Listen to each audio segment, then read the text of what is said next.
Welcome to the Jersey City Ward B debate for the councilship of the west side of Jersey City. I'm Pat O'Melia, the host of the Jersey City Show. I'll be your moderator tonight. Our contestants here, or candidates, whichever way you want. It's like a game show. Mary Prince Airy. Mira Prince Airy. Mira. Oh, I messed up the first name. Know? We were working on a last name it. all that time. Mira. And my buddy, the incumbent Ward B councilman, studio diva, host of his own show, Chris Gatson. Welcome to the studio, everyone. Thank you. Thank you. Thank you, Pat. Now, the rules here, we're going to give you 2 minutes for an open and closing remarks. You get 2 minutes to answer the questions, and there's rebuttals. You can go back and forth at each other. We're down one candidate. Jessica is not here. She has a stomach flu, so we'll go on without her. So we got a two-horse race here, and we'll try to entertain you. We'll try to get as much information as possible. We're going to talk about crime, redevelopment, the rebound, traffic, parking. Parking is a big thing. Everybody I spoke to in Ward B asked me to talk about parking. But let's let the candidates do their opening remarks. You can go first, Mira. Great. Well, thank you, Pat, and thank you, Hudson Media Group, for hosting the debate tonight. My name is Mira Prince Airy, and I'm running for Ward B City Council on the ticket of Mayor Stephen Fulop. I work for a nonprofit, local nonprofit, Rising Tide Capital. We assist entrepreneurs to start and grow their business. I moved to the East Coast about 20 years ago, where I met my husband, who's from Jersey City. We moved to Jersey City. He moved back home when his mother-in-law's health started to fail shortly after his father-in-law passed away. And I wanted to meet people in my community, and I come from a background of service since I've been a very young child. So I looked for a neighborhood association, and because food justice is an important issue for me, also looked to see if there was a food co-op. I found both in Jersey City, and I joined. And those led to leadership roles in that organization.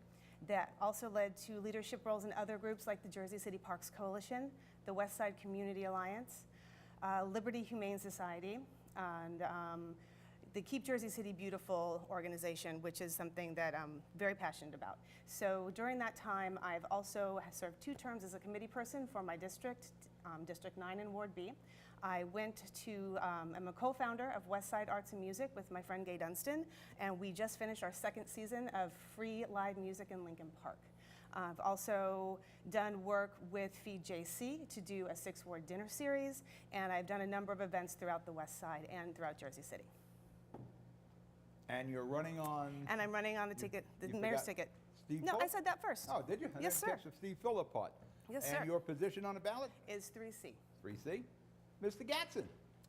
Good evening, Pat. Good to see you, guy. It was always great seeing you. I'm Chris Gadsden. I am councilman of the beautiful Ward B. I'm a lifelong resident of Jersey City. I'm currently the vice principal at Abraham Lincoln High School. My roots are entrenched along the west side. Graduated PS number 38.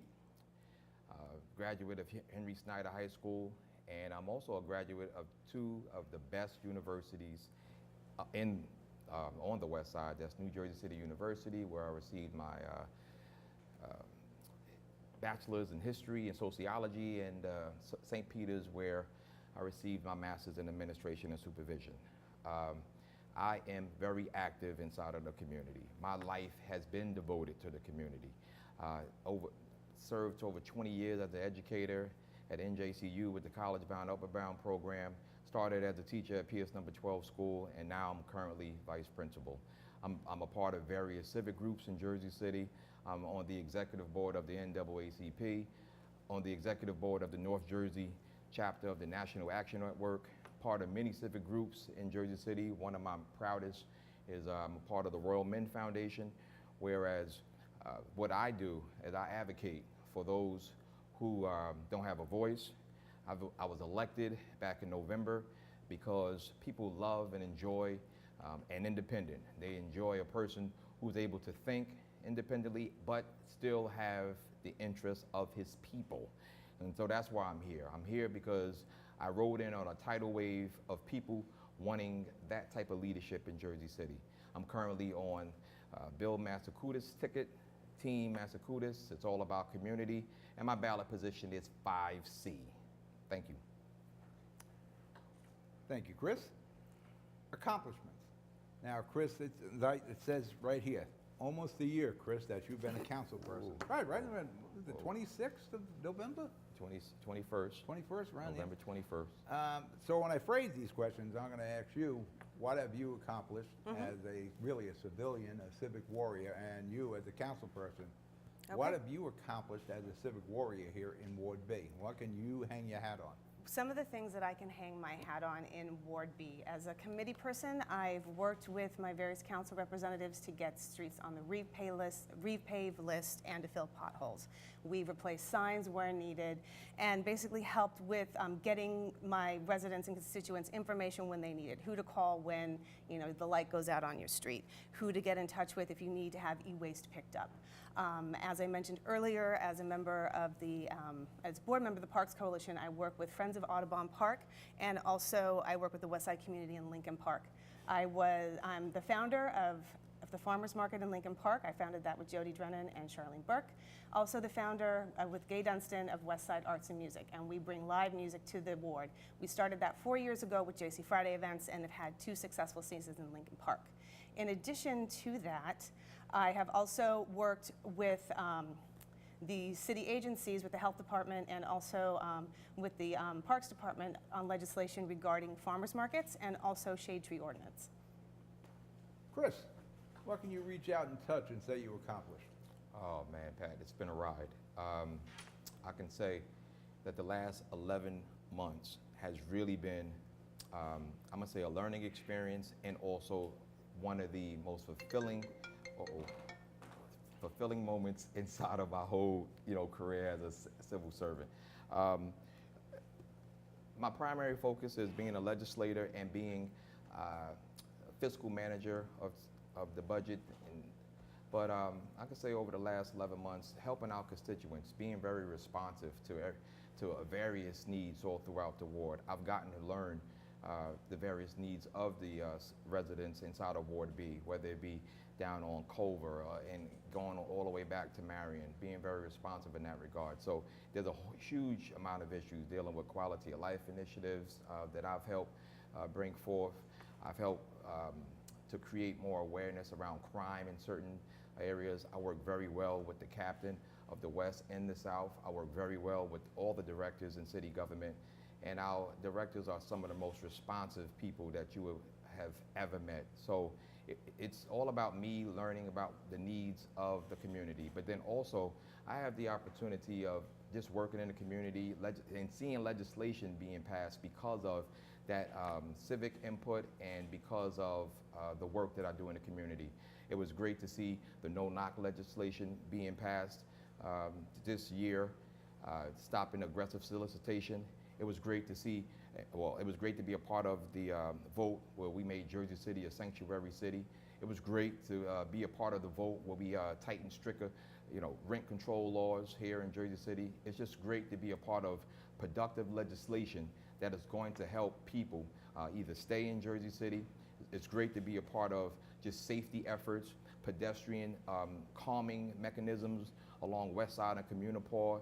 Just that little, in just a little bit of time, I've gotten so engrossed in just the affairs of the ward. And I look forward to doing that over the next 4 years because the people love the responsiveness, the people love the fact that I'm there for them, and it's just a great work. Kind of the same thing she said, but as a civilian. You touted a lot of the accomplishments of Mayor Fulop. Did you write any particular ordinance, any legislation, anything in particular that you did as a council person? You did as Gatson, not just voting along with, Steve Fulop's initiatives? Well, the no-knock legislation was earlier, was drafted, preliminarily by me. I actually reached out to folks down in Toms River where they actually had an ordinance on the books that helped stop the aggressive solicitation there. So myself, Mike Griffin, and a bunch of community leaders, we actually drafted the ordinance and gave it to Waterman and Council President Rolando. That will eventually became the no-knock ordinance that I actually voted on. I'm actually also drafting legislation presented in the next council meeting where we're going to share portions of the pilot payments with the Jersey City Public Schools. So that's going to be another piece of legislation that's going to help out kids, it's going to help out the community, and it's going to help, especially in the time when we're going to have this discussion on school funding, that legislation is going to be huge as we transition from local control, transition to local control. We're going to have to take care of our fiscal matters, of our schools. That's what I was looking for, something that you initiated on your own. The Yes. No Knock, and that was Tom Kelleher, the mayor of Tom's River, Jersey City guy, by the way. Yes. I produce his show with Tom's River. He comes into the studio down there. And I just called down there and I just borrowed that, Yeah. because that was necessary at that time to protect the homeowners and the residents. Well, here in Jersey City. there was a big problem with knocking people, Mm-hmm. knocking on your door, just trying to buy your home and selling you a bill of goods that the area was well changing. below market value. So that's very important. Now, I don't want, as we go through these questions, you've been seated as a council person for almost a year. I don't want to sound like they're being pointed at you as to these problems. Mm-hmm. Crime in Ward B. Yes. You know, has Mayor Fulop and Jim Shea, the Director of Public Safety, have they done a good job? Have they done a bad job? What would you That was change? me. I'll let you go again. Oh, well, I'm more so a proponent of community policing. So in my discussions with the director, I hear the statistics, I hear CompStat data coming from the director, but what I like to know what the pulse of the community is. So if a resident come to me and they say, well, Councilman, there's an issue around the 7-Eleven on Clinton. I need to talk to the captain. I need to help, organize efforts from the community, bringing in narcotics, bringing in all various parts of law enforcement to help address that issue. If there's an issue down there in Marion projects, we have to coordinate that with the residents, with the, with the district, and bringing them support so we can help address those issues. And so the goal is inside of these hot pockets of crime on Union and Bergen, Lexington and Bergen, Clinton and West Side between Kennedy Boulevard, Marion, along the liquor store around Gautier and Duncan Avenue. The goal is to have a containment, but to also have community input into solving the issues that we have. I believe that this administration has taken a lot of time to try to use numbers to justify their efforts. But if we look at numbers inside of the city, and I'm very concerned, even though the murders that occur inside of the city, very few have been in Ward B, but I'm still very much concerned about the crime prevention, the violent prevention efforts on the south side of the city.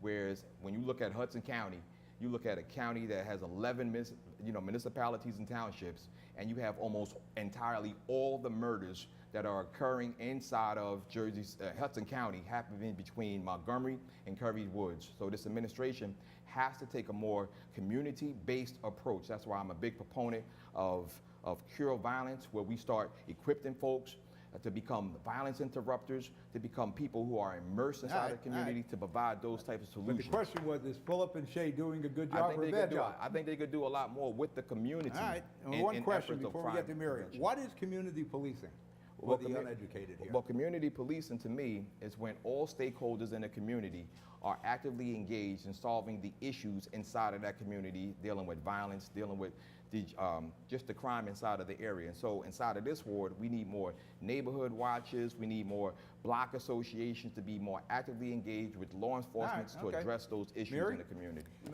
Mayor Fulop, Jim Shea doing a good job policing and fighting crime in Ward B? For the most part, they're doing a good job. They've hired, increased the number of hires to the police department to about 900, and they've also made the force really diverse. So about 75% of these new hires look like the people they're serving in their community, and they also speak the same language, because there's a lot of multilingual and bilingual families within the ward. Now, with regard to community policing, I also think that's really important. You need a combination of officers walking the beat and officers in their cars, so they can get there, in time to help you solve a crime.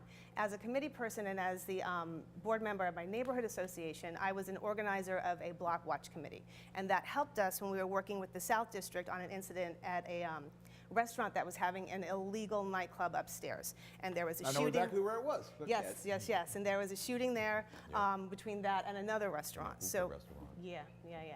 So, yeah, That went on Alexandria for a lot of Palace. years, having that little after-hours place. there. Yes, it went on for a lot of years, and it was very frustrating, but that's the thing. You have to be diligent, and you have to work with the police force, because they're, the South and West has the most crime in the city. How are And you going to augment what Mayor Fulop and Jim Shea have done? What would your crime plan be for Ward B? One of the things I'd like to see is a satellite station on the north end of the ward, because where you have the South District situated up by Audubon Park, and you have the West District up along Communipaw, it's a big ward. There's nothing really in the middle between those two districts. So if you have a satellite from the west, people on the north end of the ward will see faster service, and they'll also get to know their officers better.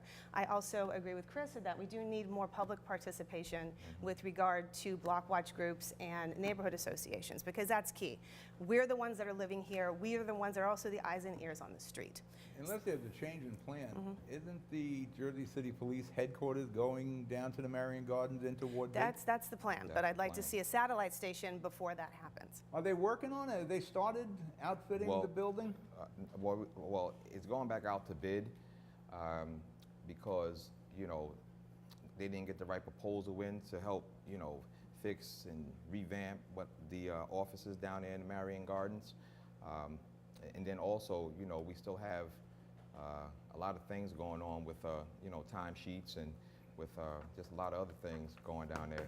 So, Well, you as know. long as he's getting the RFP out there. Yeah, we What gotta are the get the RFP out what are the high crime issues in Ward B, Mira?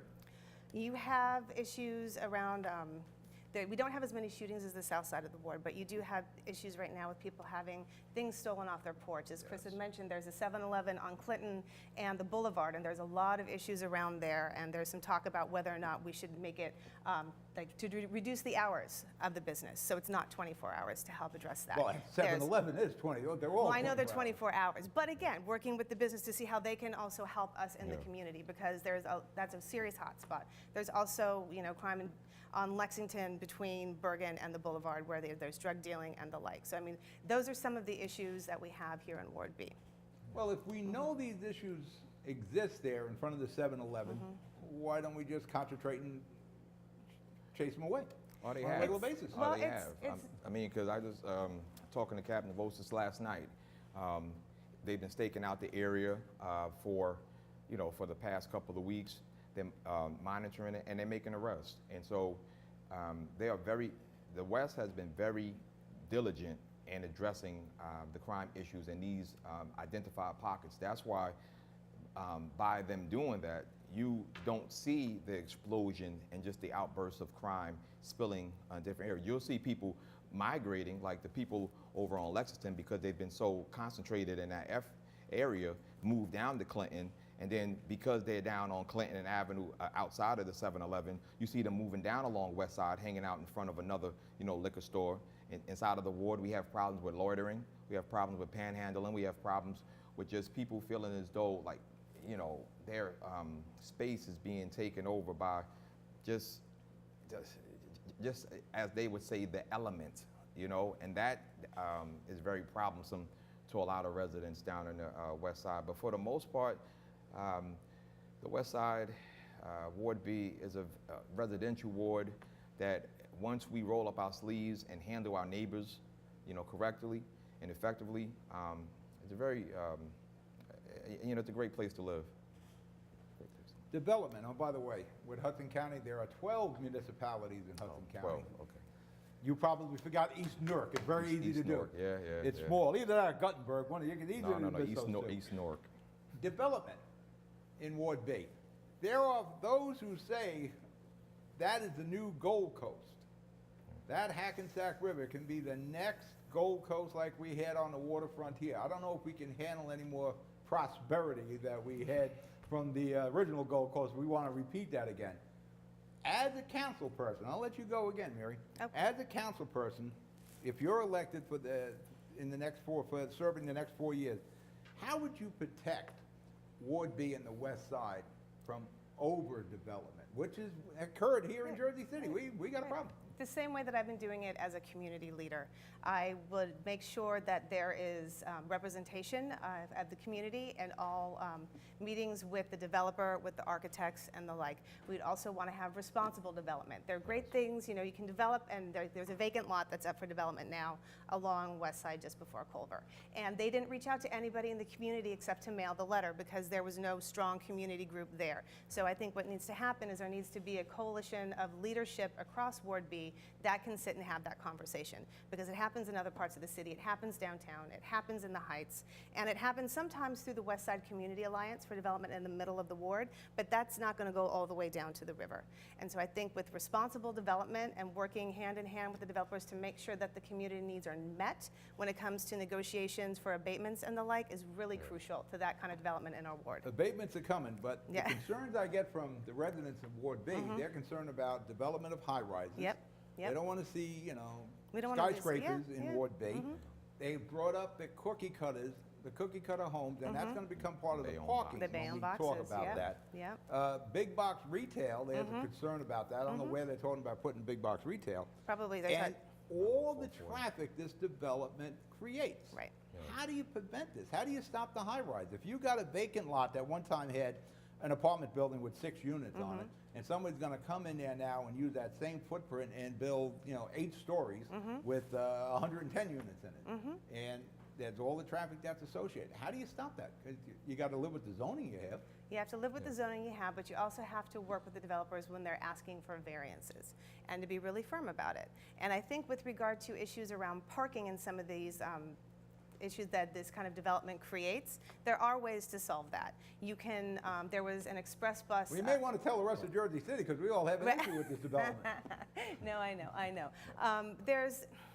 Development is a mixed bag because, again, there are, you know, areas of blight in the ward that do need some attention, and mixed-use residential spaces will do that. The big boxes, you know, we've got the NJCU West Campus expansion, which is just at the end of the ward and in Ward A. And they're going to be putting in 2 restaurants, a ShopRite, a black box theater, and some other, but that's, you know, again, another 300 units that are going in. Now, there's a building, condos on Claremont, and West Side Avenue, and evidently they're having trouble filling their parking spaces because people are using the light rail and utilizing the public transportation that's there. So it would be great to do an audit to see where those spaces are, and once the building's been up for a couple of years, talk to the residents and the owners of the building to see if they can work out some sort of deal for parking.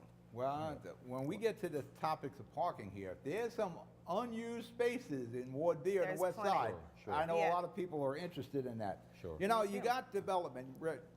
Chris, your situation with development, you've been here for almost a year as a councilman. Yes. What are you going to do to protect Ward B from this type of development? You see what happened on Journal Square. You see well, what happened in the Gold Coast. Exactly. Well, in addition to a lot of the things that Mira mentioned, which I, you know, agree with, you know, a whole lot. Another focus that we have to really hone in on is just affordability inside of a lot of the projects that are, you know, coming into, you know, the ward, because it's truly a residential ward. So, you know, when I'm talking to the developer, I want to know how many affordable units are going to be inside of that dwelling. There's a particular dwelling that's slated for, you know, the Water Street redevelopment with Fields, you know, Coldfeld and Fields Construction is about to put up 400 units. You know, the earlier discussions were, you know, 0.6 parking. And so when you're looking at an area that's already, you know, lacking parking, you know, you can't have development that goes up that doesn't adequately have the parking that is necessary. And I know this city is touting that we become a little bit more transient using the light rail and the buses, but the infrastructure down in Ward B does not support that. So being that we are a residential ward, we're going to have to accommodate all dwellings that come, we're going to have parking in it. But also we have to look at our redevelopment plans, especially areas inside of the Bayfront, areas in Water Street. We just have to make sure that affordability is built in it. You know, the conversations, you know, throughout this year has been people coming in, you know, just building market rate. That can't occur because we don't want people priced out of the ward. So it has to be that balance inside of the ward so that we can keep affordability. We can make sure that people are not ravaged with the parking situation. And we also got to have more community. I totally agree with Mira. having more stakeholders at the table. I was just talking to the city planner, and I said I would like to have a list of all the proposed projects that are about to take place, and we really need to educate the public on the development that's taking place. And so that's why it's so necessary to form the associations and the community groups so that everybody can be at the table, because no project should go up without community input. Well, at .6 parking, that's not going to work. That's a half a parking spot. I know. Not right. The Pacini's site, that's going to be a huge development there along Broadway. Broadway is a lot of issues with Broadway here. And we have affordable housing as part of the debate tonight. What percentage of the Pacini's project is affordable? Because that kind of came in under your watch. You know, how many units? I think that's around 600 units they're planning on building there. Yeah. That's pretty big. What are we doing parking-wise and affordable there? Well, I'm a big proponent. Throughout all of our redevelopment zones, they need to be amended to allow for 20% of affordable housing inside of and also allow for workforce housing to be placed inside of these developments. So, yeah, but what is the component for the Pacini's development site? Is I'm it not 20%? too sure of the whole scope of What's the parking component? Yeah, I'm not too sure of the whole scope of that Chris, project. that's your ward. You got to know what's going on. That's Sure, like sure. three-quarters of the block of Broadway there. I know. You need to know. I'm going to throw this in here. You got the Harwich project. Now, this is up in Ward C. That's going to build 2 huge towers with entrances on Magnolia and Pavonia. You're never going to leave Ward B eastbound now, because you're going to have tons of traffic on Tunley and Broadway when you're bringing all that traffic into those 2 buildings. How do you deal with that as representatives for Ward B? What do you say to the city of Jersey City saying, wait a minute, you're going to build these 2 huge towers, you're going to paralyze my ward. We won't be able to get in and out eastbound because of all the traffic. And right now, Broadway and Tunley, that's pretty tough to get by there now. Mary, what do you do? What do you do with the Harwich project? You know, you got development going on around you. Going on around, and that's the thing. Everything interconnects in Jersey City. So first of all, you have to have a good working relationship with the council person in Ward C to understand what they think the project means for the ward. Now, with regard to transportation, one of the things that's lacking on the west side is good north-south public transportation. And there are things you can do, talking with Department of Transit and the city, to see if maybe they can subsidize a shuttle service or subsidize some sort of bus service. Another thing you can also do, New Jersey Transit. Well, subsidies is taxes. But still, if it works for the, if you can't get in and out of the ward, you got to find a way to do it. And sometimes you can't let the perfect be the enemy of the good. So you have to figure out what's the best way to start, and that's a place to start. Another thing you can do, there was, New Jersey Transit did an audit and published some information about doing an express bus lane along the boulevard. That's another great way to get north to south. And so these are the types of things we need to think about when all of this development and construction is happening around us. It's now, the boulevard's only 2 lanes each direction. Yep. So how would you get a 3rd lane up there on each side? Or you take a lane away? You take a lane away. So you create more traffic that Not way. necessarily, though, because in Manhattan they have express bus service. No, stop doing it. We're Okay. not New York City. I understand We're we're not. not New Stop York City. saying Manhattan, because Manhattan has the subway every 2 blocks. Right. They got a far greater transportation Right. system than we will ever have. Right. So please, Sure. that's why Ward A people were talking about Hoboken handling parking. Right. You can hear horrible with parking over there. Don't look to those people, and please don't compare us with Manhattan. 'Cause we'll never be with that. We'll Yeah, never. No, it's never gonna I happen. understand that, but you have to come up with alternative solutions, and this is something. Everything should be on the table.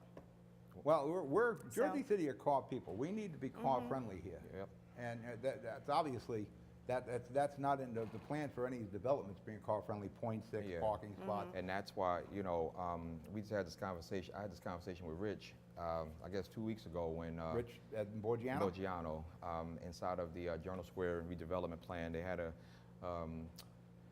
tower going up in back of school number 11 that offered no parking at all. And I said, Rich, that doesn't make any sense. Like, I understand that the redevelopment plan doesn't call for, you don't have to have parking, but inside of Journal Square and anywhere in that vicinity, it's starving for parking lots, municipal parking that can alleviate some of the stress that's coming because you can build all the residential units, but you have to have the parking that's, that fits that project. And then if the project doesn't offer it and then we just don't support it. And by the way, in Journal Square, the Harwoods project, the 2 towers that will be built on the site where the square ramp parking is, Yep. we lose all that parking. Yep. So I don't know. And in the zoning, I believe there's no commuter parking Nope. in Journal Square. So we have the path there, but there's no commuter No parking commuter to get parking to the path. Yep. Abatements. Well, this is a fun one here in Jersey City. Where's Michael Eunice? He here? Where's Richie? Those 2 guys aren't here. Abatements. Are you pro? Are you con? Yes or no to abatements? You know, should we limit the amount of years? Should we have abatements that we review every 5 years? Where are you? You went first last time? Yes, sir. Chris, where are you on abatements? Man, I get torn with abatements because I know they're very much necessary to fix areas of blight, to give incentives for developers to take care of that situation. But the problem that I have with abatements is, I always ask myself as a council person, what's the whole overall benefit for Jersey City and for the taxpayers of Jersey City? Early on, I come onto the council with concerns about employment opportunities, because a lot of times these PLAs that are attached to the abatements, no one's ever in compliance. So when folks tout the abatement, whether it be 20 or 30 years, people always package them in and basically saying they need a long-term abatement. The project overall is going to provide jobs, and then the developer who's actually responsible for the project, rarely are they in compliance. When I look at the data and statistics for PLA projects that are in Jersey City, there's no compliance, and that's an issue for me, because when you start touting just the benefit of a project, and if the developer gets the break for a long period of time and the residents can't get jobs, we don't have enough affordable housing built inside of the project. We just recently started talking about the monies going towards Jersey City Public School. The mayor has an executive order with 10%. We need to up that, to about 25%, or 2.5 of annual surcharge, given more so Jersey City Public Schools. So it's a complete package. So I'm in very much support of responsible developers, where the taxpayers will benefit from the abated projects. Now with the PLA, Chris, do we have the talent to fulfill the PLAs? Do we have the skilled labor force in Jersey City for the contractors to hire Jersey City residents? The problem is that there's not enough people of color and women inside of the unions. There are not enough. And so when we drafted the latest PLA ordinance that had to be revamped, the goal was to create a pipeline through Project Impact and other apprentice-style programs. Well, that's the Bill O'Day, Pat Kelleher, Pinto whatever. program. The goal is to do that. But I was wary because I already know through the statistics that whoever, there's non-compliance in mostly all the PLA projects in Jersey City. So back in March, the mayor, Pat Kelleher, community people, everyone was all on board with holding everyone accountable for increasing the numbers and for holding everyone accountable, the unions and the developers. But what had happened was that in August, the union basically was let off the hook, and there's no remedies for their shops to if they're out of compliance. The remedies go towards the developer who's going to use unionized labor, and they're going to be fined, and they're going to have to make remedies because they are out of compliance. Our PLA currently right now was challenged inside of court, and it's going to be challenged again because of the fact that we are not going to address the unemployment of minorities, the unemployment of women. We do not utilize businesses enough in Jersey City. Those numbers are drastically low also. So we have ordinance right now in the books that only benefits a certain party, a certain group of people. And I think we need to do more when we start talking about, we need to increase those numbers, more apprenticeship programs, more people getting inside of these side of the system. Abatements? Abatements, yeah, there's, you know. That's how we started on it, but then I Yeah, followed yeah, up yeah, with no, the- that's with all the right. the That's all skill right. question. That's all right, Abatements. that's okay. You pro, So con? abatements are a tool for development, and I think that, you know, there's some things the administration has done to make them a little bit more attractive for the rest of the residents, including doing the percentage of affordable housing, right? But then you also had the Whitlock Mills project that had affordable housing. It was 70% affordable housing, but, you know, Chris, you had actually voted no on that project. No, I actually So- abstained. Okay, all right. Well, Fulop is constantly tinkering with the abatements. He's changed the abatement I procedures understand in that, I Journal understand Square. that, but again. He's changed it in the Yep, downtown. I think- I He's mean, I- constantly changing it up. Well, because abatements need to be looked at time and time again. I don't think that there's one cookie cutter prescription for it. Well, So what, whether what it's- time does Jersey City become location? When are we the go-to place that I Well, don't have to we're a bribe go-to somebody place, to but build we here? still have issues around chromium contaminant in our soil. We have some, you know, challenges like that other cities don't necessarily have.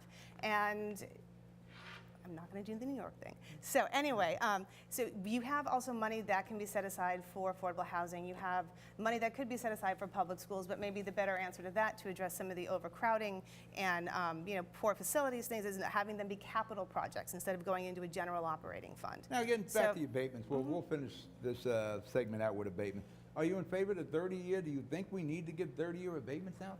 In some At parts this of the point in Jersey city, in some cities? parts of the city, I think that if the benefit of what we're asking the developers to give us makes sense for a 30-year abatement, then again, you know, that can be a solution. So you wouldn't have a problem with 30 years? You wouldn't want to limit them to 10 years? Or maybe I have think, an abatement honestly, 30 years, it's- but we can review it every It 5? needs to be a case-by-case basis. We're going to get to a point where we've seen enough development where the abatements are going to start to slow. You're already seeing that a little bit in some projects throughout the city. What So I think parts of the city do you feel is in need of abatements?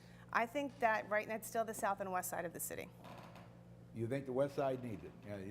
You want to get away from the residential feel, the two-family Not homes? necessarily the residential feel in two-family homes, but I think that there are areas and pockets of space where there have been, you know, warehouses and the like that can have some development.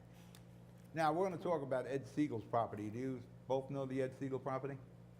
That's the one that's down on the north side of the ward. On That's Sip and Sip, the yeah. Hackensack River? Yep. Yeah, you know, when we come back after the intermission, you know, I'm interested to see what you both have planned for that site. But, you know, you're okay with the 30, and you think you need abatements, like the Pacini site. Is that abated yet? Did they go for an abatement on that? No, I haven't heard it. No, I haven't heard it. I'm not sure. See, that's an interesting, I've there's heard. where we need to go Yeah. to the developer there. When you talk about the affordable, which if you want an abatement, you got to go 20% with Mayor Fulop. I'd want a senior center out of that. You know, there are things we need to There get are out of things that. we do. We also need a community center. There's actually space now along by the light rail stop that you could technically build a community center on. It's right by the light rail and it could be shared by Ward A and Ward B. There is space down the other end of the ward. When developers come in, this is an ask that we can do because it's very necessary. I tell you, my concerns with abatements of what I've seen on the waterfront all those years. Would you be in favor of the West Side becoming another Gold Coast? With the high rises, kind of like I think bookending we Jersey need, City? no, we need, No, we you need a need balance. responsible development You is need a what that balance. is. And again, too, community input. Well, how do we find out that we You know, don't see, all we honestly, ever though, build because anymore is here's- these high rises? No, But- we don't need high rise. We need offices. We don't need all that. We need homes. We need affordability. We need you know, some retail. We need some shops. We need some places where people can shop. We need some places for families. We need some restaurants. We need just that type of development so that because it's that part of the area is a food desert. We need those type of things inside of the ward, and that's what we need. We don't need the big office towers and things of that nature. You can save that for Exchange Place and for downtown, but Ward B needs family-oriented activities.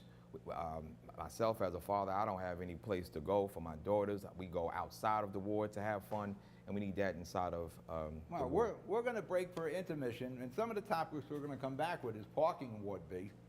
I know everybody's watching saying, when you get into that, when you get into that. Traffic enforcement, the city budget, jobs for Ward B. You know, one time Ward B was a big job market. There used to be a lot of jobs, And industrial. availability there, Yeah. and Yeah. all that's gone. All that's We gone. changed how we, Manufacturing, everything's changed. you take the Honeywell site where, you know, Roseville Stadium, at one time that was all jobs. Now we're Yep. going to build condominiums. There's no jobs attached to condominium. All right, we're going to break for intermission. We'll be back in 10 minutes. We'll come back with these other topics. Stay tuned. watch what we're showing you. We'll be right back.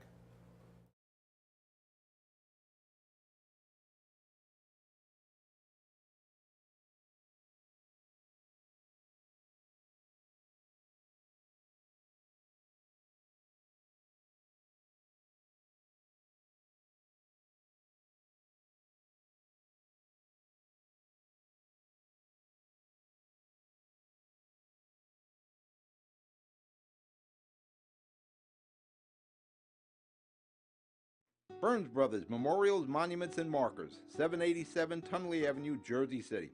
Hudson County's only monument maker, serving all faiths and cemeteries. Design studio and large inventory on site. Cemetery inscriptions and custom orders welcome. Burns Brothers Memorials, Monuments, and Markers, 787 Tunley Avenue, just south of Secaucus Road. Craftsmanship that will last for all eternity. Burns Brothers, Jersey City, Albert H. Hopper, North Arlington. Visit us on the net. Consumer Carpets, 3408 Kennedy Boulevard in the Jersey City Heights, your one-stop store for residential and commercial floor treatments, carpeting, linoleum, tiles, laminates, hardwood floors, area rugs, remnants, all major brands, all in stock. Free estimates, same-day installation. Consumer Carpets, it's savings, selection, installation. Credit cards and debit cards accepted. Financing available. Consumer Carpets, price to fit your budget, installation to fit your schedule. On the net at consumercarpets.com. Consumer Carpets, Jersey City, 201-792-2712.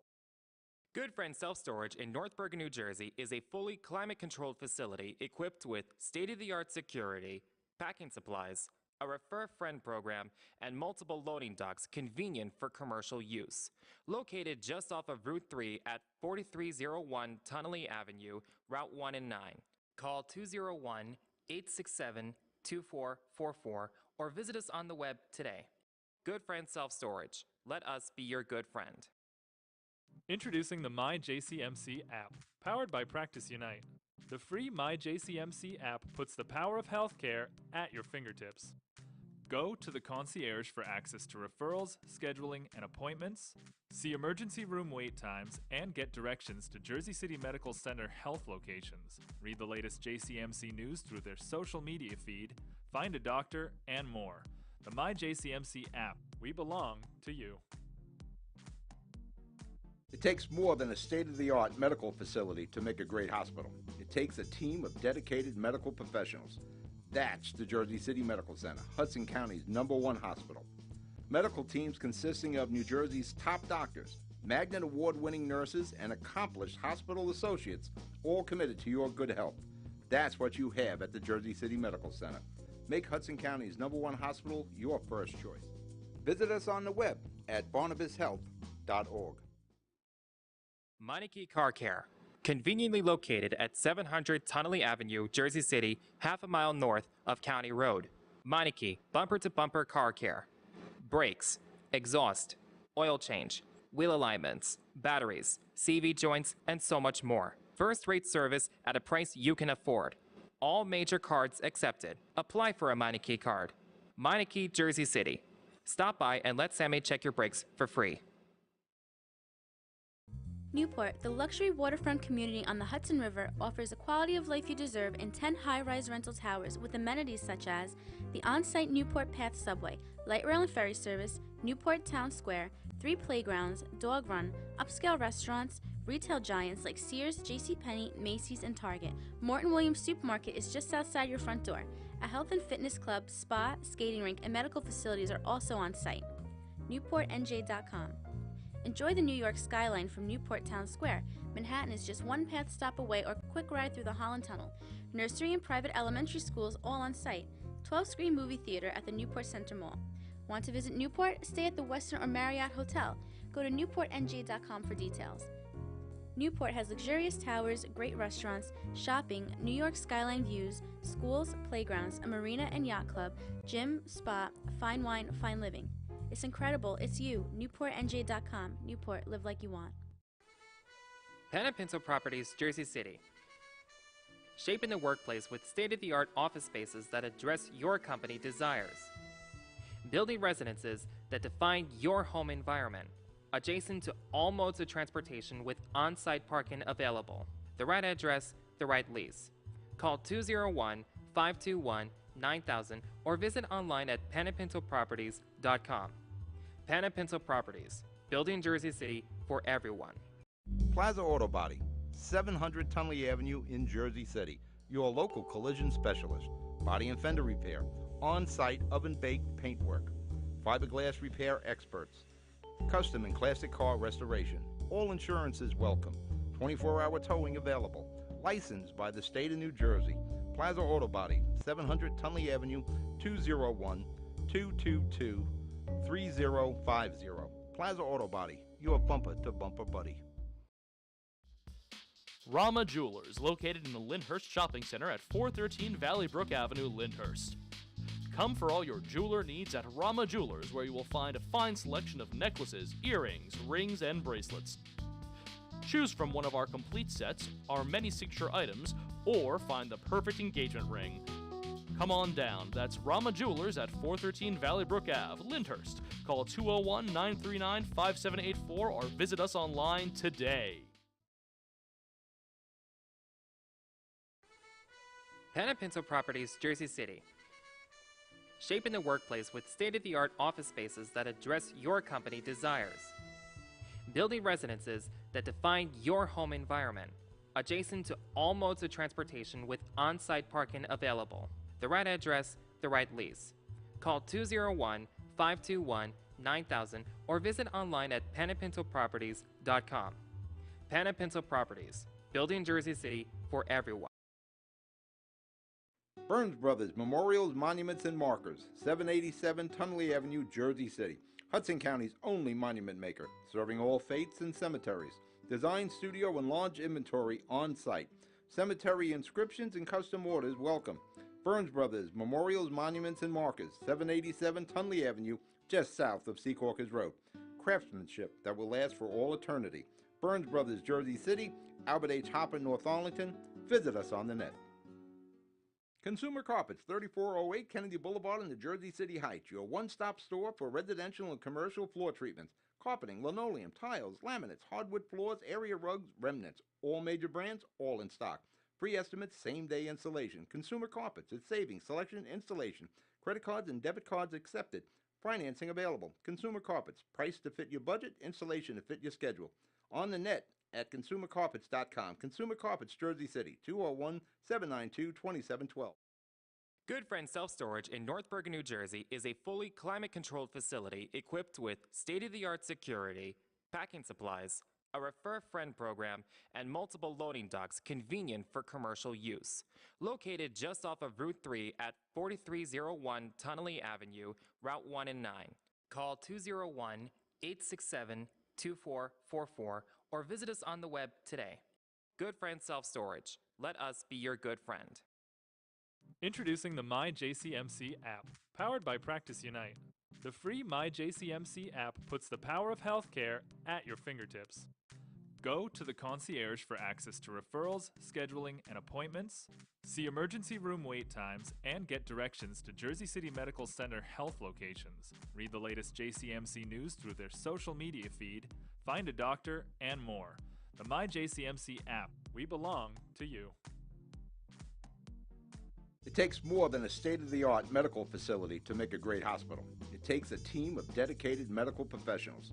That's the Jersey City Medical Center, Hudson County's #1 hospital. Medical teams consisting of New Jersey's top doctors, Magnet Award-winning nurses, and accomplished hospital associates, all committed to your good health. That's what you have at the Jersey City Medical Center. Make Hudson County's #1 hospital your first choice. Visit us on the web at barnabashealth.org. Meineke Car Care, conveniently located at 700 Tunnelly Avenue, Jersey City, half a mile north of County Road. Meineke bumper-to-bumper car care. Brakes, exhaust, oil change, wheel alignments, batteries, CV joints, and so much more. First-rate service at a price you can afford. All major cards accepted. Apply for a Meineke card. Meineke, Jersey City. Stop by and let Sammy check your brakes for free. Newport, the luxury waterfront community on the Hudson River, offers the quality of life you deserve in 10 high-rise rental towers with amenities such as the on-site Newport Path subway, light rail and ferry service, Newport Town Square, 3 playgrounds, dog run, upscale restaurants, Retail giants like Sears, JCPenney, Macy's, and Target. Morton Williams Supermarket is just outside your front door. A health and fitness club, spa, skating rink, and medical facilities are also on site. NewportNJ.com. Enjoy the New York skyline from Newport Town Square. Manhattan is just one path stop away or quick ride through the Holland Tunnel. Nursery and private elementary schools all on site. 12-screen movie theater at the Newport Center Mall. Want to visit Newport? Stay at the Westin or Marriott Hotel. Go to NewportNJ.com for details. Newport has luxurious towers, great restaurants, shopping, New York skyline views, schools, playgrounds, a marina and yacht club, gym, spa, fine wine, fine living. It's incredible. It's you. NewportNJ.com. Newport, live like you want.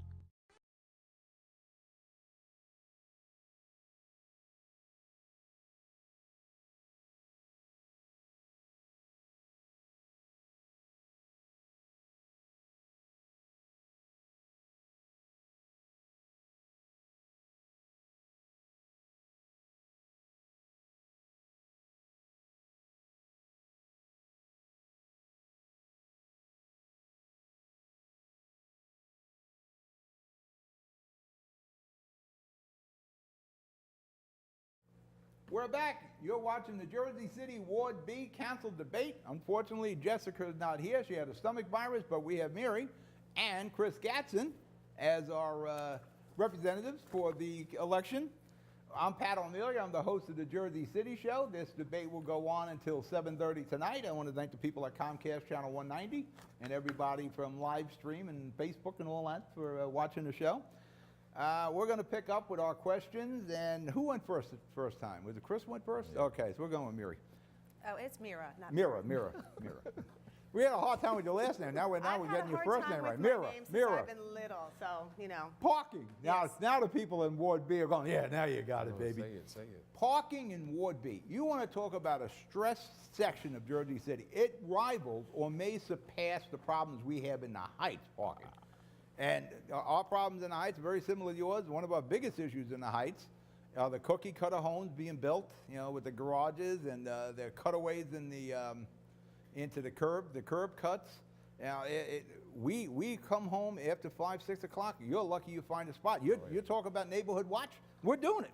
We're riding around the neighborhood. We're already ahead of you, trying to wait for that spot. We should have some music playing. We're not stopping you park. What can you do? And we need something tomorrow. You are a council person. You're hoping to be the council person for the next 4 years, starting in January. Immediately, what can you do to help the parking situation in Ward B? Well, the immediate is, and working with Mary, is enforcement, because we do have, different zones inside of the ward, so we definitely need enforcement. But enforcement is very much difficult because, a colleague of mine, Michael Young, he just introduced 24-hour parking zones for the whole entire Heights, and so that's going to take manpower, and and that's being pushed back until we can actually get more enforcement by the city. So, the number one thing is enforcement, because you can have all the restricted zones and permit parking, and you can have all of that, but if you don't have enforcement, it's non-effective. I know we got enforcement because I got a whole folder of tickets in my office. Well, I should have brought them out. Well, I got a couple hundred. And I what earned they every do- one of those tickets. Well, they do have enforcement, but it's for certain areas and things of that nature. But I also think like immediate fixes.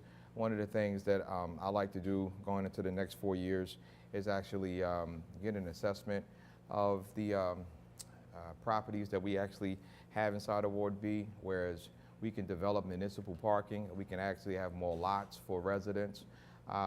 Just those types of remedies are hugely necessary because, and the parking is kind of different in different parts of the ward. So like when you look at parking around, let's say the West Side Light Rail, when you have commuters coming in who are not taking advantage of the lots and actually parking inside of the NJ Transit parking lot, but they're parking along the streets of, Claremont, parking outside of the West Side Station and those homes like that. Residents would definitely need, permit parking and restricted parking measures around there so that folks can be forced to go inside of the parking lots. And then we may need to look at streets and adopt new zones like on, on Communipaw and Oxford and Clinton, whereas those narrow streets where it have limited parking, you're trying to make sure that residents who live around the area don't have to travel and walk around forever to try to find a parking spot because people from the outside are taking over parking spots. That happened in the Heights. So it varies. We opened a pocket parking lot back in 2001, 2002 on Central and Congress. And then later we opened the light rail down on Congress and Patterson Plank Road. And that changed the whole game. the whole there. dynamic. So that's why we need to put the zone in. And You you're gotta talking put the about the zones. 24-hour enforcement. It's going to be hard just to have 24-hour enforcement in one part of the city. Yes. Somebody from Mallory Avenue calls, they can't answer the phone saying, oh, we only do the Heights. Right. Yes. Parking, what are you going to do if you're the council person? Parking. And I mean, January the 1st, what are you going to do? Well, we have zone parking on my street, and because we're right by the college, and that works great for the residents, and they certainly enforce. We had a homemade come. It was her first day. She was there at 5 o'clock.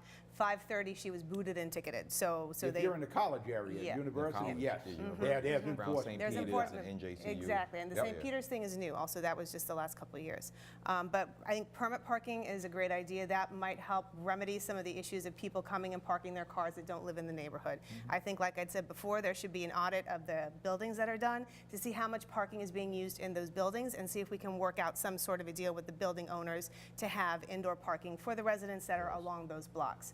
I think that the light rail station is totally underutilized. We have the car dealerships parking their cars there. There should be a better program in place for residents to take that parking space, and that's, Well, what's the holdup getting the residents to utilize the park? If they're not Well, utilizing because it, here's- That coordination with NJ Transit, because it is, the lot belongs to them. But if they can contract with Metro, Honda, and places like that to hold their cars, they can definitely work out something with us as a municipality to help the Well, residents. they're inside of the heavily area. subsidized by the state, which is subsidized by the city of Jersey City. Yes.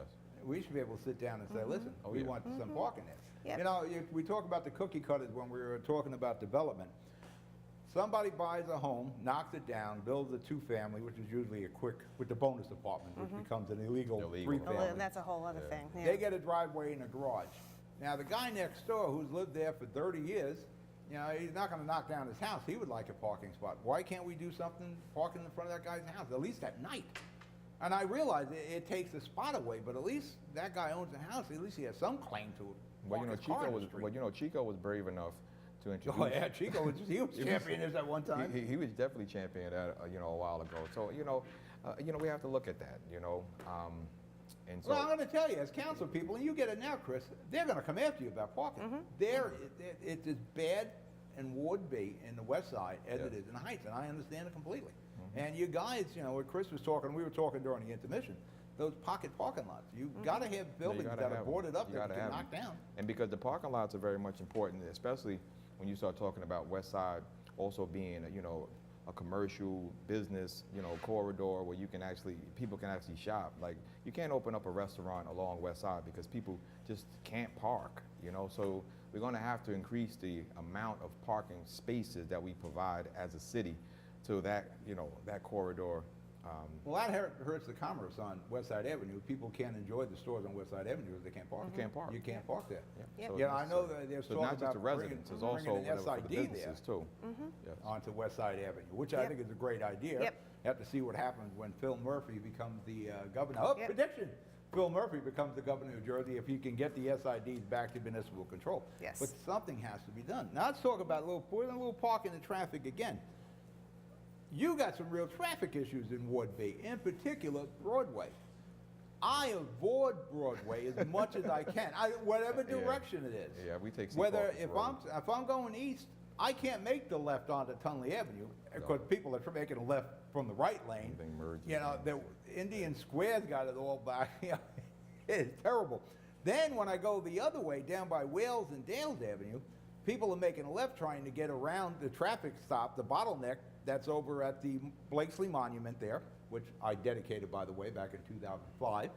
And then further down by Communipaw Avenue, you got another bottleneck. You're all boxed in there in Ward Yeah. B. Well, we can't wait until the Pulaski Skyway project is finished. Oh, you were Yeah. boxed in before the Skyway. When the Skyway was open, you had these it's problems. worse. It's worse now because now the traffic, because of the Pulaski Skyway, now you have Mallory Avenue being used as a, like heavily trafficked roadway, and then it leads onto West Side, and then the Boulevard in the morning. So it's real heavily congested. And once that's alleviated, then we like to see, you know, the true traffic patterns come back to, you know, to the ward. You know, how do you ease some of the traffic here? 'Cause I know on Broadway by Rita and Joe's, I'll see cars Horrible. going on the opposite lane, going all the way down and making that left there in front of Rita and Yeah. Joe's. You know, it's lawless at that point. And like Yeah. I said, when you get up on Tenley and Broadway, and it's even going to get worse with the Harwich project, but that's almost impossible to make the left there. It's always boxed up. So what do you do? Again, you work with also traffic and engineering to look at light timing and to see how that Yeah, might exactly help. that too. Yep, exactly. And Well, I'll so, tell but you, then you know what also, helps? but here's the other thing though too. When they started some of the traffic calming measures along the boulevard, they changed the light timing. Cars are coming down to West Side Avenue, so you have to make sure that it's also comprehensive for the entire area, because it's just like doing a block by block fix with parking. It just kicks it down another one. So you need to have a more comprehensive plan and bring in, you know, other council people, the traffic and engineering, and, you know, and really find a solution that will work. I'm not sure if we ever did a citywide study on the traffic patterns and the parking situations. I know in the Heights you mentioned we put the ordinance in place that sunrises in May or June. But you know, maybe it's a city that needs one zone, one city. And what we need to figure out a way of doing this, because when you're coming home and you're circling the block, That's tough. trying to park and you're running into traffic over here, Yeah. and you gotta get through the traffic and then go to the circle. And it's when I talked to getting prepared for this and I started making the calls to the West Side residents, parking, the traffic, Broadway, people are trying to avoid it as much as they can. Yeah. So do you get the cops there? Do you get the parking authority? What do you do? Well, you know, for There's a it's safety just- issue. It's just, you know, wait until that big project is finished, and then we'll see, you know, the true traffic flow. And then we can study it even further, and then we can remedy the situation. But right now, that Pulaski Skyway is, because Jersey City only has really 3 ways to enter it. Like when you really think about traffic in Jersey City, 3 ways where you start talking about coming in from 1 and 9, you start talking about coming in from New York, and you start coming in from Route 7 and 280. So it's, and you know, and Bayonne, or really 4. So like you really don't, and once or 2 of those roadways are congested, bottleneck all throughout the city. So it's, you know, it's tough. But that Now- Pulaski Skyway, we get that out the way, then we can study the natural flow within the 4 other corridors coming Well, into the actually, city. our engineering probably caused a lot of the traffic. If you remember the old Charlotte Circle, I never had a problem going around the old Charlotte Circle. I don't know So what this circle is, but, you know, I can't get around it down there. And then we did it up on the Tunley Circle. Roundabouts are actually a really good solution to some of these problems Were too. you here when we had the old Charlotte Circle? No, I was It not. really was a circle. And Yeah. I was born there, so I was Okay. used to it. All right, all right. What they built in place of it now, I can't get around that. The budget. You're part of this. The budget is fast approaching $600 million a year for Little Jersey City. Yeah. It's averaging almost $25 million increase per year under the Fulop administration. Is that sustainable? And if you continue as a councilman person, and if you get to be elected 4 years, is it sustainable, or would you make cuts, and where would you make the cuts? You can go on this one. You go first. I can go first. Okay, well, I think that the mayor and the administration has done a good job with the budget and keeping taxes level for the last 4 years and keeping services in place. I think that you do your budget the same way that you do your home budget, once a month, once a year. You take a look at the priorities, you find out what's working and what's not, and then you adjust accordingly. So I think that, you know, it's on a much grander scale, and I'm not trying to make it sound minimal or trivial, but that's it, the same lessons apply there. And you also have to understand where there's need. You have to understand what projects need additional funding, and you have to take a look and see like, what's being paid out, you know, for social services and the different departments and agencies.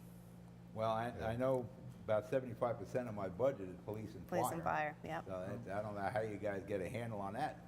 Well, Chris, that- you've been here for a Yeah. year. You've worked on how many budgets now? One. Just the one? I was just part of the I wasn't sure if you were on budget the tail process. end of the first one. No, When no. they're back in November. No. I was here this summer. You know, the budget process works like this. You know, different directors and different departments, they'll come and present their needs, and then we as a council sit and listen, and then we vote. Man, the budget, just like the school budget, the municipal budget, it's salaries and benefits, and that's just with all budgets really, personnel and people having to get paid. But I would say based on the budget as it relates to Ward B, you know, in talking to Director Pat Stamato, and dealing with some of the quality of life issues that we have inside of the ward. Pat Stamato, DPW. DPW director.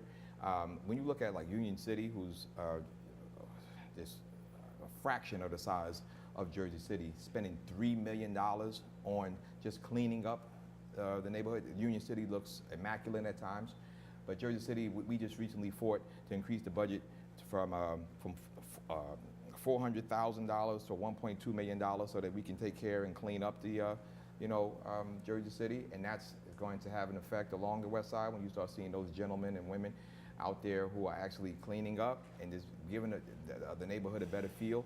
So the budget priorities for our ward have to be reflective of the priorities for our ward. And so as a council person, fighting for that and making sure that we get more resources along the west side was very much, important.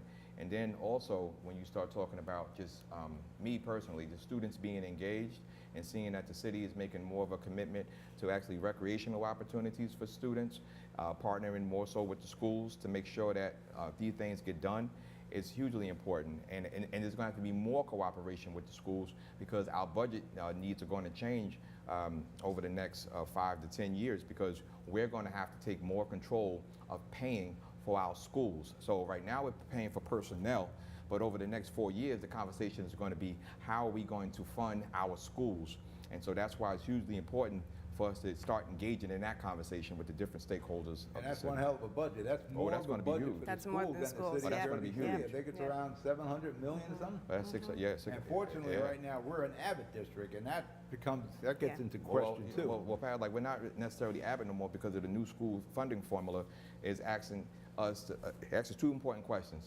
It says Jersey City's capacity to pay and the needs of the students inside of the district. So now, when you start looking at the property reeval and you start looking at how Jersey City is going to have to fork over more dough, and after the assessments of dough, Jersey City is going to contribute more so to the state. Well, The state that's the next question here, the reval, Oh. those assessments. the state is going to look at that, and people already had that discussion. We spent the whole summer with, Sweeney and the crew down there in Trenton talking about Jersey City's capacity to pay.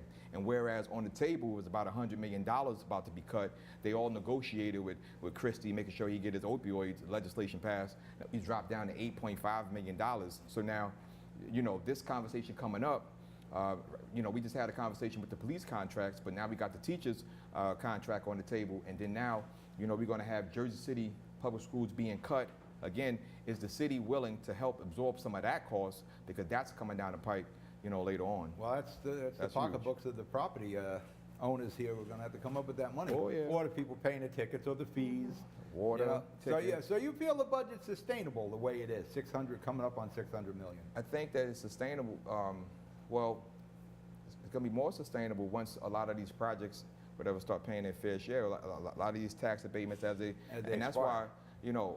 I'm not in favor of all these abated properties because I want whatever folks to start paying more conventional taxes so that we could take care of those varying needs of the city. Because right now, the pilot payments, the city receives 95% of that, and that right there is used from municipal services. So the pilot payments that come to the city take care of the increases in services for the city.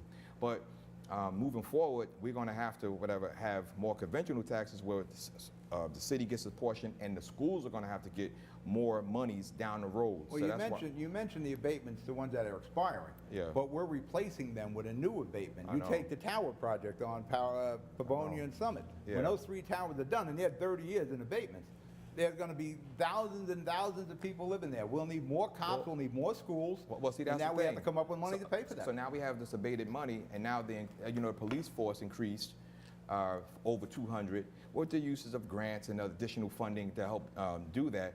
But how do you sustain the benefit package for police officers over the life of them working here in Jersey City? How do you sustain from going from 700 to over 950 That's a officers? tough one. That's a tough one. So those are some of the questions that we're going to have to grapple with as a council, as the people who are monitoring the fiscal matters of the city.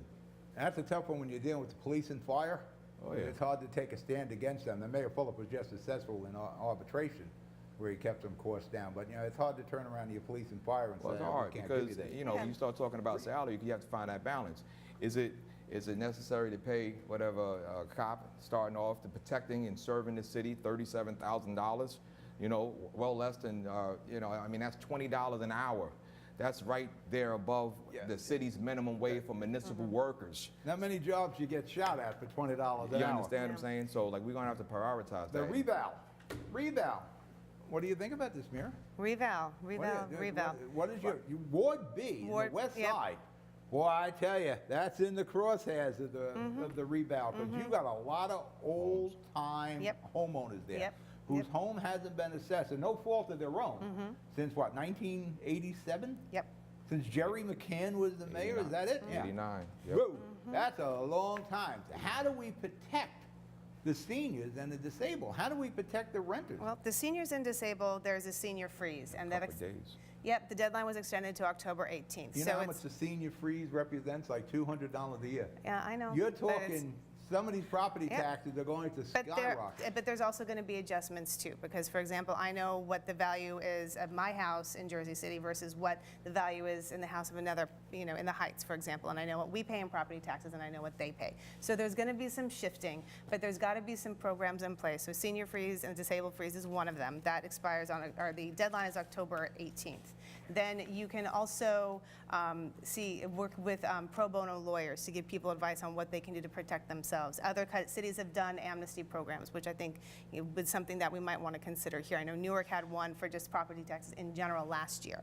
So I think also there needs to be a mechanism in place where these revals don't happen once every 28, 29 years. because Well, that's- no, we should do a so, rolling yeah. reval. I think I mean, that's Hoboken does another one every thing. 3 years. Yeah, that needs that My needs kids to just change. bought a house in Seaside Heights. Yeah. I think they do theirs every 2 or 3 years down there. They're always reval. And I think also residents need to know that when they get the new valuation of their property and the new tax bill, they contact the company that did the reval and walk them through the process of how they got to that number. And if they're not happy with it, they should challenge them with Well, that. you realize, I think, what was the amount, the percentage of people who allowed the reval guy in? 60%? Yeah, it was. We got a lot of homes that weren't reval. Yep. Which would be the illegal apartments, possibly you didn't want discovered there. If I have a budget that can sustain increases of $25 million a year, you're going to tell me I can't come up with some money to help a senior or a disabled person Yeah. being forced to sell their home? Yeah. We got to, you know, listen, Mayor Fulop has a financial background. Whether you're there or Chris, you're both pretty bright. You got to figure a way to protect Yep. the seniors Yep. and the disabled. Listen, I know there's a young couple sitting there saying, wait a minute, but me too. Yeah, well, it's, I but mean, you it gotta affects protect the everybody. seniors Yeah, and the yeah. disabled. Yeah. Jobs. I mentioned the Siegel property before on SIP and the Hackensack River. Now, I'm hearing we were going to make a park out of it. Yep. The Port Authority gave us money to buy the To buy land. it We for a bought the park. Yep. land. Somebody told me that Siegel hasn't been paid yet. I don't know if that's true. But it's our land, and it's not going to be a park now. So now there's talk about development there in the case of a big box, and in the case of a Costco coming there. Yeah. With attaching 300 jobs. Now, when we built the golf course and the warehouse there where the plastic company is, I was in favor of the warehouse against Tom DeGeese's other 9 holes for his 18-hole golf course for jobs. I think Jersey City appreciated like 6 jobs out of that whole thing. And that's pretty sad. Well, the Goya project, same thing. We gave all sorts of benefits there, and I think Jersey City got like 5 jobs out of that. Do we want to see big box development on the Siegel property? Again, this is on SIP and the Hackensack River. You know, it's all the truck stops closed, all that is wrapped up, fenced off. Yep. What do you want to see there? Mira, what do you want to see? Well, I mean, I think that a Costco has a benefit, right? There's 300 jobs, and those are people that are going to be working in the supermarket itself, right? In addition to construction jobs. You also have that area, which is basically, you know, while legally, or, you know, it's not, I shouldn't say legally, but in regards to the USDA, it's not necessarily considered a food desert, but it's a food desert. There's no place to do your grocery shopping. So it's, could be very good development. Again, so long as it's stewarded and has a lot of community input. I think that having a Costco there would not necessarily be a bad option. I'm all in for the 300 jobs, provided we get 300 Yeah. jobs. Yeah. Chris? Yeah, because, you know, that was the thing, you know, with the with the other warehouse that was built. Like, we have to ensure that, and that's my biggest gripe, like when a project comes in, because like once folks come to the council and they'll start saying this project will produce this amount of jobs. The question I ask the developer or the person who has a vested interest in the project, and I'll say, how many of those jobs are filled already, whether they be construction, whether they be warehouses coming to Well, Jersey that's what City? happened on the other warehouse. How many They transferred other them. people are coming? So it's real important for us to fight for residents inside, particularly our ward, to actually get first dibs of those jobs. Now, that's hugely important. So I'm not going to vote for a project that's not going to make a commitment to employ Jersey City residents. And that's just one of the things I'm not doing. Well, the And Costco site, would be some impact on B with traffic, but a truck route running 9. I could take traffic, but as long as somebody has a paycheck and someone is able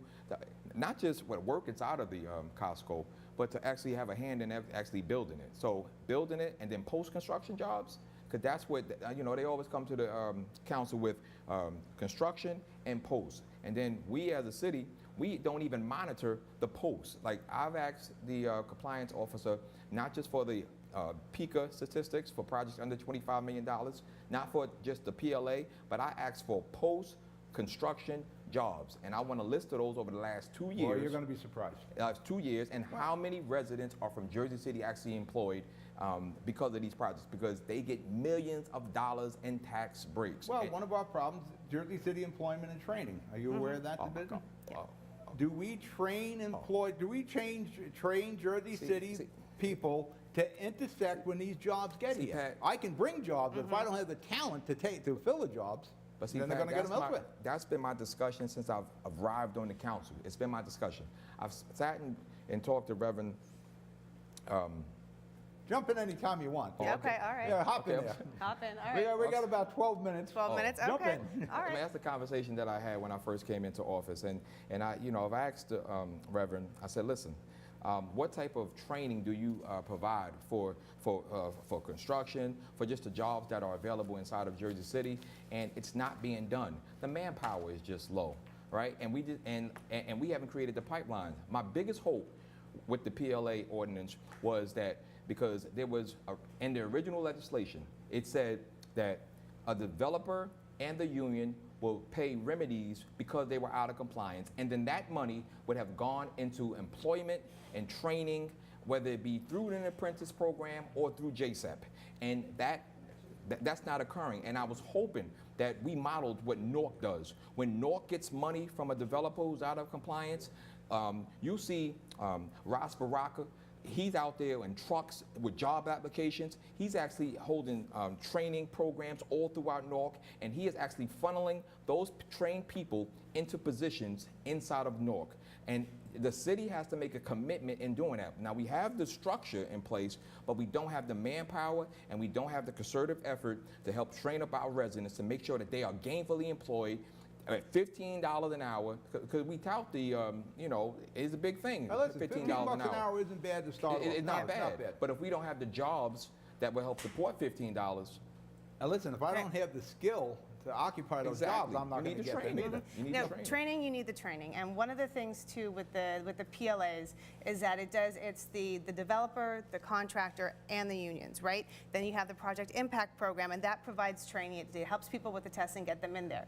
And one of the other things when you're looking at union work on these projects, pre and post, is also you can have a conversation about wage equality, because in unions, whether you're a man or a woman, you get paid by your seniority. It's not, so this will, making 80 cents, 60 cents, 50 cents on the dollar of a man. You actually have an opportunity to bridge that gap with the union. Well, that's the good thing about the union, like Costco, that would be local 1262. That'd be 1260. A very, Yep, very exactly. good union. And unions are also, they protect their employees from nefarious business practices. They don't take people, with the union you get a career. As council people, if you're the council person for 4 years, you should assign one of your aides. And one thing, we should get up the pay raise for aides. Yeah, Oh, I yeah. They are totally so, agree. but I'll be honest with you, you don't do much work. It's your aides that are doing the Mark work. No, Rowan they- deserves a raise. The pay, and also they should be full-time, none of this half-time.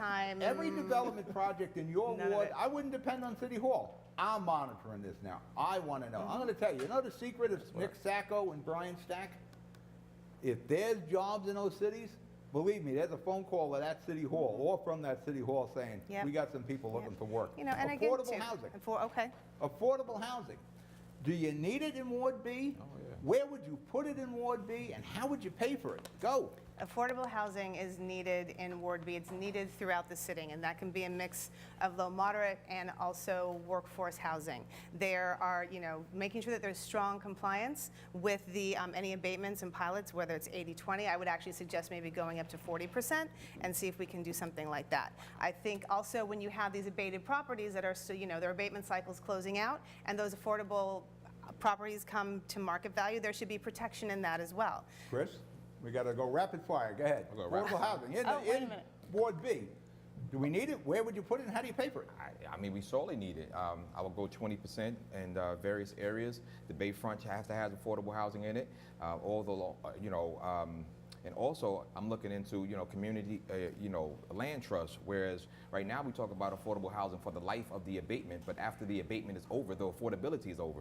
We need more consistent affordable housing programs, whereas it's for the life, the homes on the land, affordability for you know, for forever. I mean, that's the type of projects that I'm looking into, because affordable housing is hugely important. The stock in Jersey City is well below what the state is asking us to provide for our residents. Now, affordable housing, we're running out of time. Does it make sense to put affordable housing on the Gold Coast, downtown, where I can get somebody in the unit, but they can't afford to live in the area? I don't know if that makes a lot of sense. I know Mayor Fulop wants affordable housing distributed. You know, through that the silly city. concept of moderate, you know, housing, you know, in Ward E, you know, moderate housing. You know, it's just for somebody, whatever, who just makes, you know, just enough, you know, to live in there. You know. Yeah, but he can't afford the Starbucks. He can't afford the restaurant. He can't afford but the just shop imagine there. this. Imagine low income housing at 30% AMI downtown. That's not going to happen. No, that's But it why, should.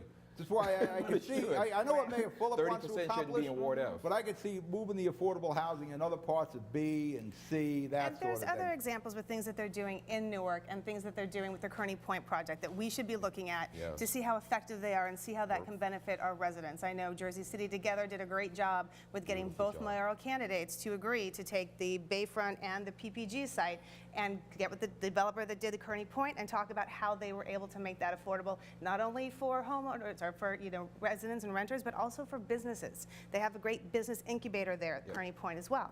That's another thing that we have to consider. And we also got to get police officers in their first year to stop living at home.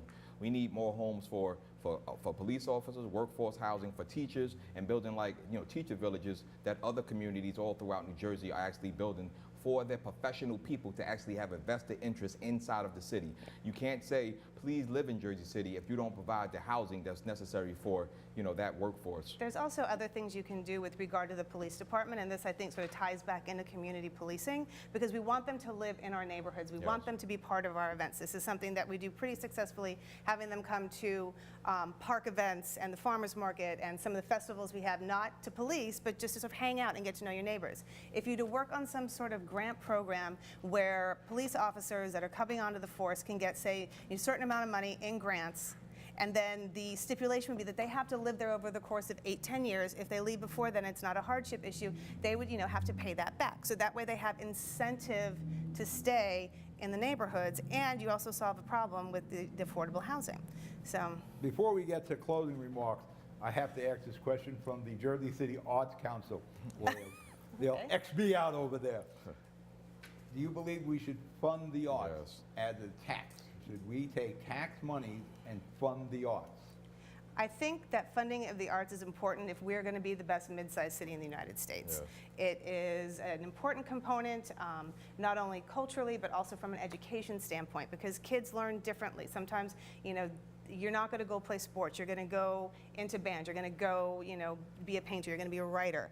And I think that if there's no support for the arts and for artist housing and the like, then we're failing them. They're also, you know, I hate to say that the arts are an economic driver, but they are an economic driver. And if you're not supporting your artists, it could be something very small, like, you know, they have the Parks Coalition has worked with the city to do an open space trust fund tax. You know, it doesn't have to be a lot, just a couple dollars from each household. Yeah, but those dollars It's keep funded. adding up. Well, The they do whole keep adding open up, space but tax, art tax. But But, it's a I'll go with the solution. flow on And it. honestly, with federal funding being cut, especially with the current administration that we have in the White House, I'm very happy that it looks like Phil Murphy will be our governor. I supported him in the primary. I support him now. We can talk with him about bringing UEZ funding back for the SIDs, also asking for more funding for the neighborhood improvement Chris, arts. districts. Do we fund the arts? Yes, we do. Like Mira said, it's an economic driver. It's just so much necessary. It adds value to to the community, and so it's hugely necessary. So I don't want to just rehash those the responses and everything else like that. But I do think we need to fund it. All right, that's the Arts Council. And also, one other thing I would add to that. Jump in. So, for example, with the West Side Arts and Music and the series that we did Central Park, I want it to be the summer stage of Jersey City in Lincoln Park. I've said it before. I'll say it time and time And again. it was great. We are really lucky. There's a lot of talent in Jersey City. So we were able to get funding to pay the artists. We had local food truck vendors come in and vend. So we're contributing to the small business and health and growth of the economy. And families get a fun night out. It's free. You could bring a picnic. So regardless of where you are at of the socioeconomic scale, everybody can come. Kids are off their phones, are running around playing. Like, that's what adds value and builds community. Real quick, give me something you agree with Mayor Fulop and what you disagree with, initiatives that he's put forward. I agree with Mayor Fulop. Sick day pay? Sure. Yeah, all right. $15 minimum wage. All right, Sure. that's not bad. Not bad. What do you disagree? Beginning the conversation on funding the Jersey City Public Schools. Yes. And what do you disagree? The beard? Well, he does need to shave at times, but I disagree with just the whole overall flow, and not just with the mayor, but just over the last decade, last 20 years of just development that takes place inside of Jersey City. I don't believe that it's open enough, whatever, to folks on the south side, like taking that input, and I just think that that's lacking. What do you agree and disagree with Mayor Fulop with that? Well, I think that is, the diversity in the police force, the $15 minimum wage, the earned sick pay, which is really important, and also some of the stuff he's done around transgender health care is really important. I'm proud that Jersey City is a sanctuary city. What do you disagree? One of the things I disagreed with him on was the casino. And there was enough public pushback and support that he eventually changed his mind about it. Well, he eventually disagreed with it also. Exactly. But I also agree with him on extending the term of the current council, because without it, I wouldn't have had 11 glorious months. Well, he switched the election date. All right, let's close it up. We got 3 minutes. 3 minutes. 90 seconds for you. Go ahead, Okay, close it out. Close it out. 90 seconds. All right. In my time here in Jersey City, I'm a proven community leader. I have worked well with all agencies across the city and worked on legislation with the health department and with Parks and Forestry. I have a lot of great connections and ties across Jersey City. I'm a collaborative leader and work well with people as a team, understand who has strengths and what capacity, and also understand how to bring people together, in part by celebrating how we're different. So I think when it comes time to vote, vote 3C. I'm ready to hit the ground running. Are you hitting the ground running there, Chris? You got a minute. Well, I'm running, and I plan on continuing this quest for the next 4 years. I've been a proven leader throughout my life. I've been very responsive over the last 11 months, and we have a tremendous amount of work to do inside of the ward. I'm so looking forward to bringing all people throughout this ward together. I look forward to working with Mayor and different community stakeholders to move this ward forward. There's a tremendous amount of work to do. There's a tremendous amount of advocacy that's left, and there's a tremendous amount of people-oriented legislation that needs to be passed. I'm an independent thinker, independent-minded person, and I'm looking forward to pushing the people's agenda throughout the next 4 years, because I didn't get here off the strength of the party. I didn't get here. I got here because of you, and so that's why I need you on Election Day. Let's continue this quest together. Vote 5C for Chris L. Gadsden as your city councilman, because I just love doing it, and I love you. Thank you. All right, that wraps up our Ward B council debate. One of these two people should earn your vote. Remember, vote November the 7th. I'll see you at the Lowe's Theater on October the 26th for the mayoral debate with Fulop and Massachusetts. Again, make sure you get out and vote. Go Yankees. I'll talk to you Tuesday. Good night.